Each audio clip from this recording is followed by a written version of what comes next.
şehrin varoşlarında, zamanın unuttuğu o eski sanayi sitesinde gece bir cellat gibi çökmüştü. Gökyüzü kirli bulutların arasından tek bir yıldızın bile sızmasına izin vermiyordu. Paslı demir yığınlarının, yağ kokan atölyelerin ve çatlamış betonların arasında yaşam sadece bir fısıltıdan ibaretti. Gölge o zifiri karanlığın içinde gerçekten bir gölge gibiydi. Bir hafta önce bir kamyonun çarpıp kenara fırlattığı o kara köpek şimdi kendi acısının esiri olmuştu. Arka bacağı doğal olmayan bir açıyla yana yatmış. Derisinin altındaki kemik parçaları her nefes alışında ona cehennemi yaşatıyordu. Acı artık sadece fiziksel bir his değil, bir kimlikti onun için. Gözlerini kapattığında eski günleri hatırlamaya çalışıyordu.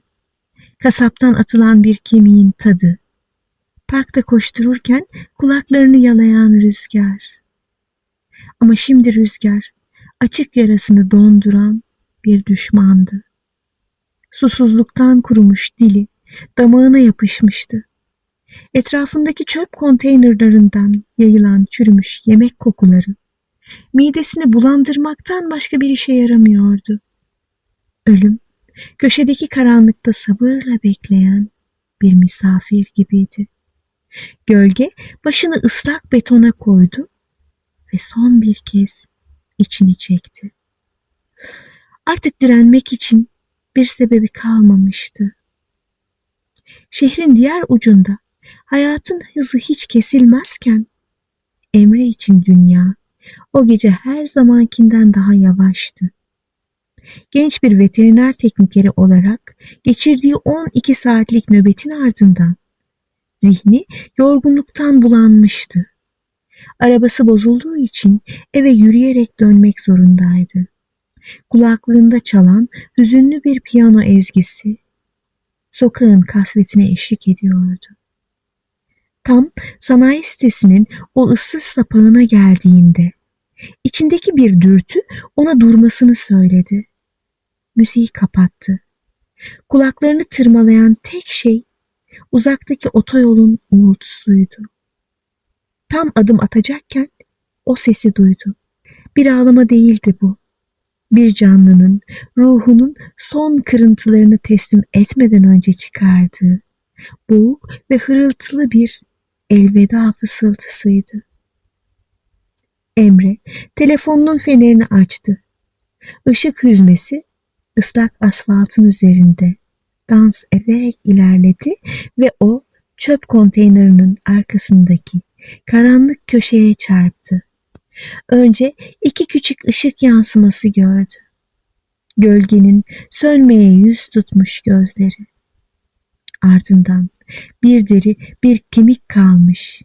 Çamur ve yağ içinde kaybolmuş o bedeni fark etti.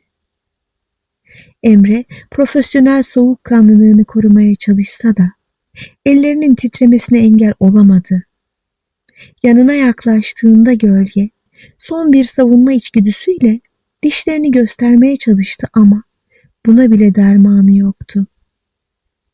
"Şşt, tamam dostum, buradayım," dedi Emre, sesi titreyerek. Ceketini çıkardı. O an soğuğu hiç hissetmiyordu. Ceketi yavaşça gölgenin üzerine serdi. Hayvanın vücut ısısı o kadar düşüktü ki kumaş bile ona buz gibi gelmiş olmalıydı. Emre onu kucağına aldığında gölgenin bacağından gelen o ince çıtırtı Emre'nin kalbine bir bıçak gibi saplandı. Koşarak kliniğe döndü. Kilitli kapıları hızla açtı. Ameliyat masasının soğuk metaline gölgeyi yatırdı. Işıklar yandı. Manzara korkunçtu. Yara günlerdir açıkta kaldığı için kangren riski başlamıştı. Günlerce süren açlık ve susuzluk böbreklerini iflasın eşiğine getirmişti. Femur kemiği 3 yerden parçalanmıştı. Saatler süren o gece bir zaman tüneli gibiydi. Emre bir yandan serumları bağlıyor, bir yandan yarayı temizliyor, bir yandan da dualar ediyordu. Ameliyat sırasında gölgenin kalbi bir kez durur gibi oldu. Monitördeki o düz çizgi, odadaki oksijeni emip bitirdi. Emre elleriyle masaya vurdu. Şimdi olmaz. Bu kadar dayanmışken şimdi olmaz. Ve o mucizevi bip sesi. Kalp tekrar atmaya başladı. 2 hafta bir kabustu. Gölge kliniğin o metal kafesinde yatarken kimseye güvenmiyordu. Uzatılan her mama kabına, her sevgi dolu ele hırlayarak karşılık veriyordu. Ruhu bedeni kadar hasar görmüştü. İnsanlar onun için sadece acı veren varlıklardı. Ama Emre vazgeçmedi. Her gece işi bittikten sonra kafesin yanına oturdu. Ona dokunmadı. Sadece konuştu.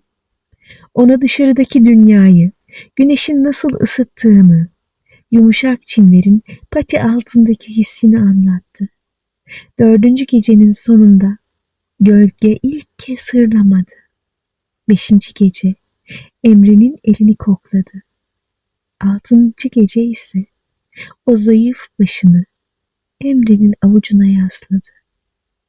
O an fiziksel iyileşmeden çok daha büyük bir şey gerçekleşmişti. Bir ruh yeniden güvenmeyi seçmişti. Hayvanlar unutmaz derler.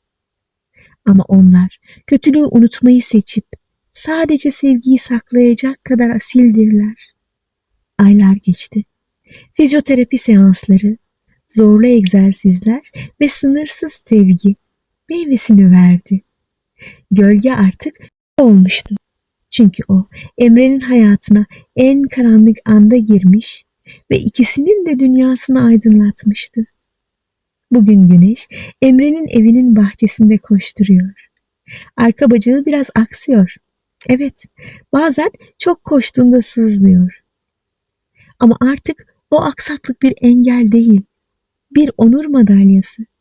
Hayatta kalmanın, direnmenin ve sevginin kazandığının bir kanıtı. Her akşam güneş batarken Emre ve Güneş bahçedeki bankta oturuyorlar. Güneş başını sahibinin dizine koyuyor ve o eski sanayi sitesindeki karanlığı artık hiç hatırlamıyor. Çünkü o gece uzanan o el sadece bir köpeği kurtarmamıştı. O el vicdanın ve merhametin hala yaşadığını tüm dünyaya haykırmıştı.